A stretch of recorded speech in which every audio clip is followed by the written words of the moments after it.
Robert Greene spent years studying history, psychology, and human behavior to write this masterpiece. The core premise is simple but profound. Human beings are mostly unaware of the forces driving their actions.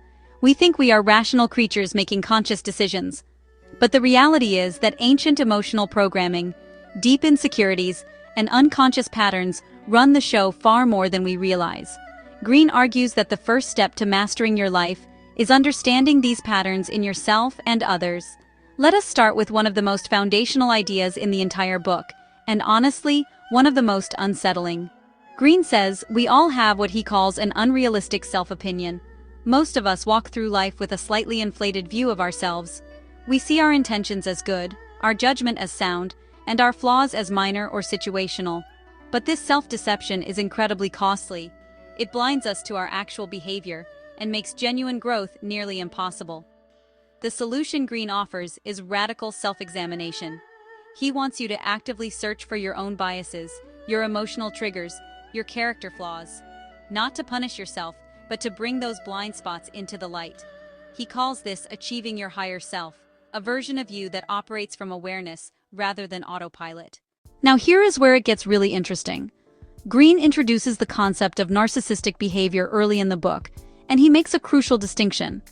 Deep narcissism, the kind that operates beneath conscious awareness, is far more common and far more destructive than the flashy self-centered behavior most people associate with the word. A deeply narcissistic person cannot truly empathize. They interpret everything through the lens of how it affects them personally. And Greene says most of us have at least some of this wiring. The antidote is what he calls empathy, but not the shallow version. Greene wants you to develop visceral empathy, the ability to genuinely inhabit someone else's experience and perspective. He breaks this down into 3 stages. You start by temporarily suspending your own emotional reactions. Then you actively listen and observe. Finally, you work to understand the other person's history and what shaped their worldview. When you truly master this skill, you gain an almost superhuman ability to predict behavior and connect with people. One of the most memorable laws in the book is the law of compulsive behavior. This one is haunting. Greene argues that people have deeply ingrained character patterns that repeat throughout their lives almost without fail.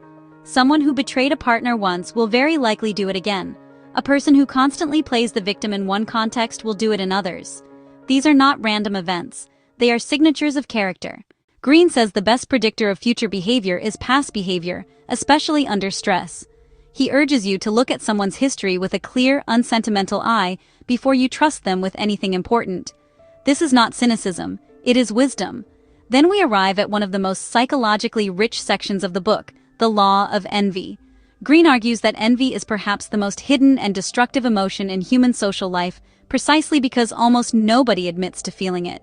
We are conditioned to see envy as shameful, so instead of acknowledging it, people disguise it as moral outrage, criticism, or sudden cold distance. Learning to recognize envy in others, and crucially in yourself, is one of the most liberating things you can do. Greene also explores what he calls the law of grandiosity. This is where things get philosophically deep. He distinguishes between functional grandiosity, the healthy ambition and confidence that drives achievement, and inflated grandiosity, the dangerous belief that you are exceptional without doing the actual work. History is full of leaders who started with genuine talent and vision, then crossed into delusion. The lesson is to anchor your sense of self in real accomplishments and real feedback, not in fantasies. The law of gender rigidity is particularly fascinating and perhaps controversial. Greene draws on Carl Jung's concepts of the anima and animus, the feminine aspects within men, and the masculine aspects within women. He argues that when we suppress these inner qualities and over-identify with a rigid gender role, we become one-dimensional, reactive, and ultimately weaker. Integrating these qualities, the analytical with the emotional, the assertive with the receptive, creates a far more complete and powerful human being. Now let us talk about one of the most practically useful laws, the law of short-sightedness. Greene observes that most human suffering, most political disasters, most personal failures, trace back to an inability to think long-term. We are wired to react to what is immediate and visible. The distant consequences of our actions feel abstract, so we consistently underweight them. Greene wants you to train yourself to see the further consequences of decisions. He introduces the concept of what he calls telescopic thinking, the ability to project your mind into the future and evaluate choices from there. People who master this skill tend to make decisions that compound positively over time, while those who remain stuck in the short term constantly find themselves surprised by predictable consequences they simply failed to anticipate. Perhaps the most emotionally resonant part of the book is Greene's treatment of death and mortality. He dedicates an entire chapter to it, which might seem strange for a book about human nature. But his argument is powerful. Confronting your own mortality with clarity and honesty fundamentally changes how you live. It strips away trivial anxieties and clarifies what actually matters. It also deepens your empathy for others, because you recognize the shared vulnerability underneath all human striving. Greene draws on the Stoic tradition here, particularly the idea of memento mori, remembering that you will die. Not as a morbid exercise, but as a liberating one. When you hold death clearly in view, pettiness and distraction lose their grip on you. One law that synthesizes much of the book is the law of the death denial, where Greene argues that most human conflict, ideology, and aggression has death anxiety at its root. When people feel their sense of significance threatened, they can become tribal, aggressive, and irrational. Understanding this explains a huge amount of behavior that otherwise seems incomprehensible.